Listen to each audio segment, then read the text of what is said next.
আজ আমরা যাচ্ছি মায়াপুরে ইসকন মন্দির দর্শনে। চলো আমরা দেখি কিভাবে যাব আর কিভাবে আমরা ঘুরে দেখব এই মায়াপুর। এখানে যেতে হলে হাওড়া বা শিয়ালদহ স্টেশন থেকে ট্রেন ধরতে হবে। হাওড়া থেকে নবদ্বীপ ধামের ট্রেন ধরে নামতে হবে নবদ্বীপ ধাম অথবা বিষ্ণুপ্রিয়া স্টেশনে। সেখান থেকে টোটোতে করে যেতে হবে নবদ্বীপ ঘাট, ভাড়া মোটামুটি 15 টাকার মতো। তারপর নবদ্বীপ ঘাট থেকে নৌকো বা লঞ্চ করে যেতে হবে মায়াপুর ফেরিঘাট, দুটোরই ভাড়া 10 টাকার মধ্যে। তারপর মায়াপুর ঘাট থেকে সোজা মন্দির পর্যন্ত টোটো ধরে নিন, ভাড়া ওই 10 টাকা মাত্র। আর শিয়ালদা থেকে যেতে হলে কৃষ্ণনগরগামী যে কোনো লোকাল ট্রেনে চলে যান কৃষ্ণনগর স্টেশন, আর সেখান থেকে টোটো ধরে নদীঘাট, তারপর নৌকো করে মায়াপুর ঘাট, সেখান থেকে টোটো করে মন্দির।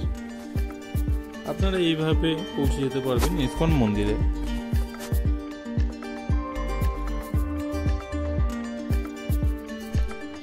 মায়াপুর মন্দিরে বাইরে ছোট বড় অনেক গেস্ট হাউস এবং হোটেল আপনারা পেয়ে যাবেন। এখানে এক রাত্রি ভাড়া 200 টাকা থেকে শুরু করে আপনারা 1200-1500 টাকারও পেয়ে যাবেন।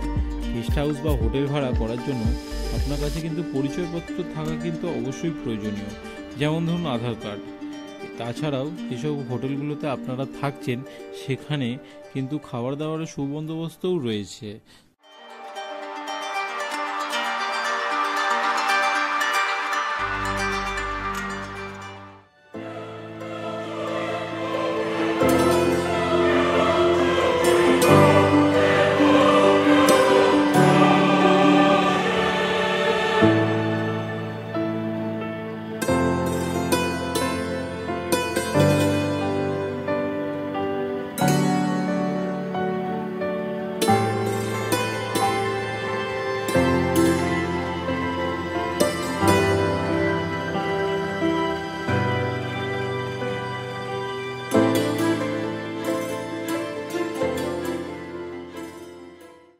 প্রত্যেক দিন এখানে হাজার হাজার মানুষ ভোগের ব্যবস্থা করা হয় এবং প্রত্যেক দিন 500 জনকে বিনা পয়সায় খাওয়ানো হয়।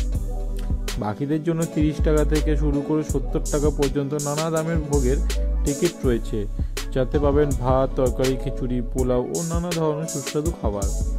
বিভিন্ন ভোগের জন্য রয়েছে বিভিন্ন ভবন, যেখানে দুপুর 12টা থেকে 3টে পর্যন্ত খাওয়ানো হয়। তবে ভোগের টিকিট পেতে গেলে একটু সকাল সকাল আপনাকে যেতে হবে, তার কারণ 11টার সময় টিকিট দেওয়া প্রায় বন্ধ হয়ে যায়।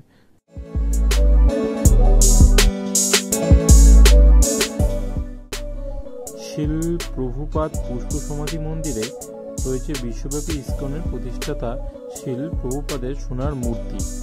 রয়েছে তার জীবনের প্রদর্শনকারী একটি মিউজিয়াম, যেখানে প্রবেশ মূল্য মাত্র 14 টাকা। তার সাথে একটা পুকুরও রয়েছে। এই মন্দিরে প্রবেশ করার আগে জুতো, মোবাইল জমা রাখতে হয় এবং তার জন্য দিতে হয় ন্যূনতম মূল্য। পুরো মন্দির চত্বরে রয়েছে সবুজের শাড়ি, ফুলের বাগান, রয়েছে একটি অডিটোরিয়াম যেখানে ভিজুয়াল শো দেখানো হয়, যেখানে টিকিটের মূল্য 40 টাকা।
এখানে চন্দ্রোদয় মন্দিরটি হলো মূল পূজালয়, যেখানে রয়েছে রাধাকৃষ্ণের অপূর্ব সুন্দর মূর্তি, যার থেকে চোখ ফেরানো দেয়।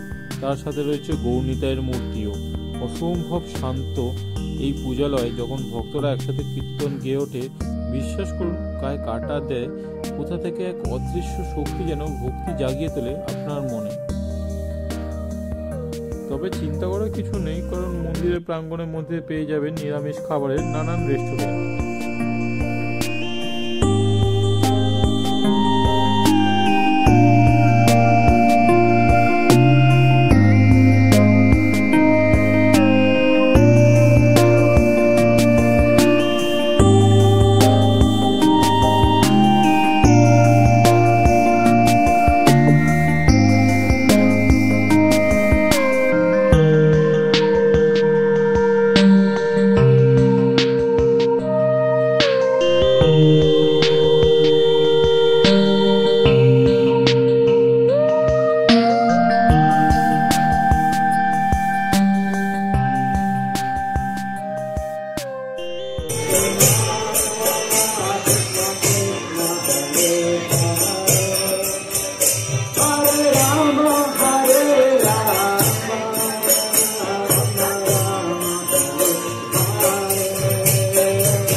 এছাড়াও যে দোকানগুলি রয়েছে তার মধ্যে পাবেন আঞ্চলিক বৈশিষ্ট্য সম্পন্ন নানান পোশাক, ব্যাগ, খাবার ইত্যাদি।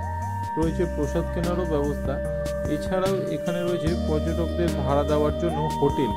এখানকার শান্ত, স্নিগ্ধ, নিরিবিলি পরিবেশ আপনার মনকে এক অপ্রত্যাশিত শান্তি এনে দেবে। দেশে বিদেশে মানুষকে যখন একইভাবে একই মঞ্চে কৃষ্ণনাম করতে দেখবেন, আলপনা দিতে দেখবেন, সত্যি মন জুড়িয়ে যাবে। তাই একবার অবশ্যই এই মন্দিরটা ঘুরে আসবেন।